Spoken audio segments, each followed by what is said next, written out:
Schengen country में जाना 2024 में अब बहुत आसान हो चुका है। उसकी वजह ये है फ्रांस में ओलंपिक मैचेस होने जा रहे हैं जुलाई और अगस्त के महीने में।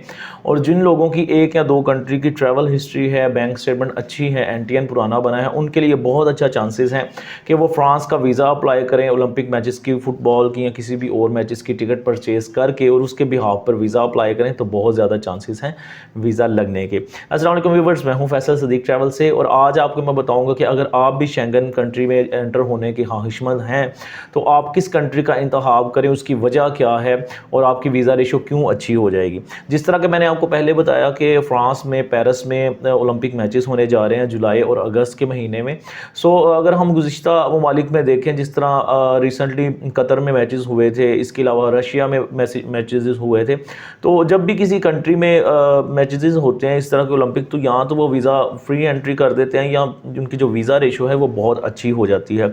यानी कि जिस तरह अब फ़ैन आईडी आप लेते हैं, आप रशिया को देखते हैं कि रशिया ने जब उनका वो वीज़ा स्टार्ट हुआ था तो उन्होंने ई वीज़ा देना स्टार्ट कर दिया था और वीज़ा उनका आसानी लग जाता था, टिकट्स वगैरह अगर आप परचेज़ करते थे तो। इसी तरह अगर आप टिकट अब परचेज़ करते हैं तो आप अगर अब वीज़ा अप्लाई करते हैं तो डेफिनेटली इसके चांसेस बहुत ज़्यादा होंगे। फ्रांस के बारे में मैं आपको बताता चलूँ कि ये इंटरव्यू बेस्ड वीज़ा है और इंटरव्यू बेस्ड वीज़ा में आपके पास एक पॉजिटिव एज ये होता है कि आप अपने जो एम्बेसडर है उसको मुतमईन कर सकते हैं कि आप जो है वापस ज़रूर आएंगे अपने डॉक्यूमेंटेशन की बेसिस पे। बाज़ औक़ात ये होता है कि कोई ऐसा कंट्री होता है जो जिसका वीज़ा इंटरव्यू बेस्ड नहीं होता, तो अगर एम्बेसडर के माइंड में कोई क्वेश्चन है तो वो कभी भी आपसे क्रॉस क्वेश्चन नहीं कर सकता। बहुत रेयर चांसेस होते हैं कि आपसे कोई एडिशनल डॉक्यूमेंट्स मांगे जाएं। क्या होता है कि अगर आपकी कोई चीज़ क्लियर नहीं है तो एम्बेसडर वीज़ा रिफ्यूज़ कर देता है। लेकिन फ्रांस में आपको पॉजिटिव एज ये होता है कि आप इंटरव्यू दे रहे होते हैं, अगर एम्बेसडर किसी चीज़ से सेटिस्फाइड नहीं है तो आप उसे अपनी कम्युनिकेशन बेसिस पे, अपनी डॉक्यूमेंट और टाइज की बेसिस पे उसे कन्विंस कर सकते हैं। अच्छा जी, अब बात की जाए कि किन लोगों को अप्लाई करना चाहिए, क्या फ्रेश कैंडिडेट भी जो हैं इसको अप्लाई करने के एलिजिबल हैं। डेफिनेटली अगर किसी का फ्रेश पासपोर्ट है तो वो अप्लाई कर सकता है, लेकिन हम सजेस्ट नहीं कर सकते कि उसकी वजह ये है कि शेंगन कंपैरेटिवली आसानी से वीज़ा नहीं देता, चाहे ओलंपिक मैचेस हों या जो भी इशू हो। हम सजेस्ट करते हैं आपकी 2 या 3 कंट्रीज़ की एटलीस्ट ट्रैवल हिस्ट्री होनी चाहिए। साथ ही आपकी बैंक स्टेटमेंट जो है वो अच्छी होनी चाहिए। अकाउंट में अगर आप सिंगल एप्लीकेंट है तो कम अज़ कम 10 लाख के राउंड अबाउट बैलेंस होना चाहिए। जितना ज़्यादा बैलेंस होगा वीज़ा लगने के चांसेस जो हैं वो उतने ही ज़्यादा होंगे।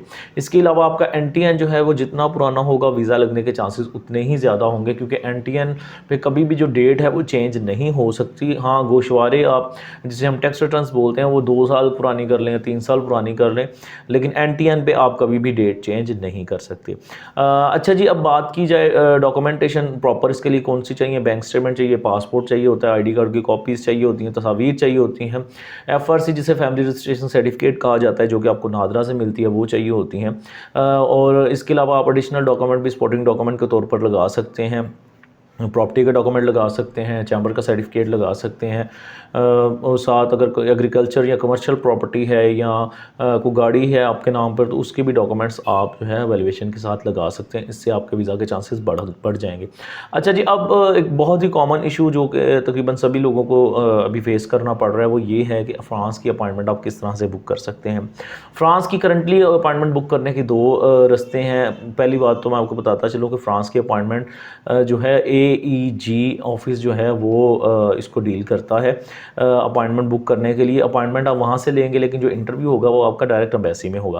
अपॉइंटमेंट बुक करने के लिए मंडे को इनकी जो अपॉइंटमेंट है वो ओपन होती है और काफ़ी रश होता है और लोग क्या करते हैं संडे की रात को ही वहाँ पर जाकर बैठ जाते हैं 8-9 बजे, तब जाके उनकी मंडे को बारी आती है कि उनको अपॉइंटमेंट मिल सके, क्योंकि इसकी अपॉइंटमेंट जो है ये सिर्फ मंडे को ही ओपन हो रही है।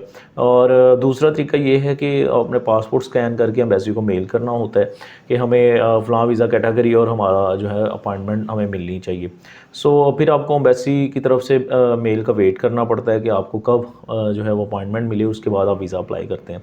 चूँकि मैचेस जो हैं वो जुलाई और अगस्त में होने जा रहे हैं तो आपके पास काफ़ी ज़्यादा टाइम होगा, आपको अपॉइंटमेंट भी जल्दी से मिल सकती है। जल्दी से मुराद ये है कि 2 से 3 माह के अंदर अंदर आपको अपॉइंटमेंट मिल जाएगी और प्रोसेसिंग टाइम तकरीबन 2 से 3 हफ्ते होता है और जब वीज़ा लग जाता है तो 3 माह की वैलिडिटी होती है। उस हिसाब से अगर देखा जाए तो अभी जो मंथ चल रहा है वो 27 फरवरी है आज, यानी कि फरवरी ख़त्म होने वाला है, आगे मार्च आ गया, अगर मार्च में आप अप्लाई करते हैं तो आपको आप ये मान के चलें कि आपको 1.5 से 2 माह बाद की अपॉइंटमेंट मिलेगी।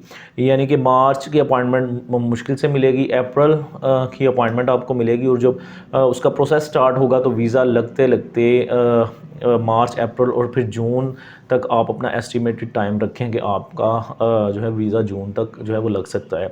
जब एक दफ़ा वीज़ा लग जाए तो इसकी वैलिडिटी जो है वो 3 माह की होती है। फॉर एग्जांपल जून में लगा है तो जुलाई, अगस्त और सितंबर तक इसकी वैलिडिटी होगी, और जो ड्यूरेशन ऑफ स्टे है वो डेफिनेटली आपके टूर प्लान के हिसाब से जो है वो होता है, लेकिन वैलिडिटी जो है वीज़ा की 3 माह होती है। सो इसको अप्लाई करने में देर मत करें। अगर आप इंटरेस्टेड हैं, आपके पास ये तमाम तर डॉक्यूमेंट मौजूद हैं, वो ज़रूर करें। फिर से मैं बताऊंगा कि फ़्रेश एप्लीकेंट इसको अप्लाई ना करें।